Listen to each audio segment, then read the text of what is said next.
سلام رفقا گلم. امروز میخوام تو ماینکرافت راه صاف کردن زمین رو آموزش بدیم.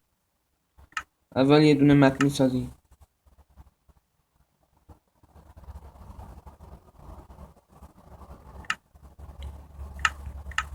بعدا اینو میزنیم،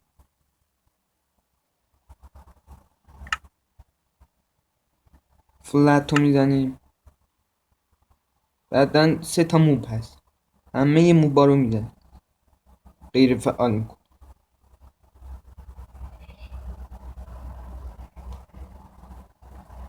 یک دو.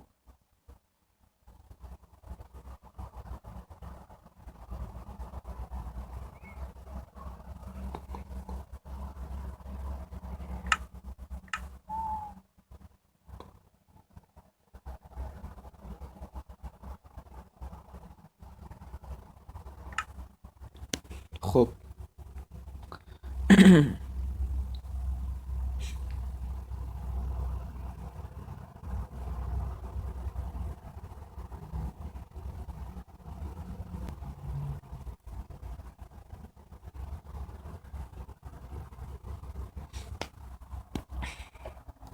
خب رفقا میبینیم که زمین کاملا صاف.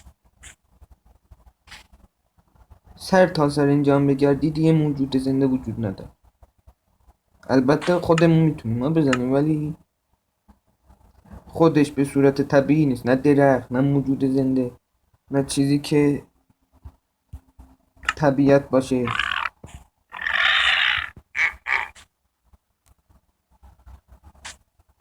خب رفقا گلم، خدا نگهدار.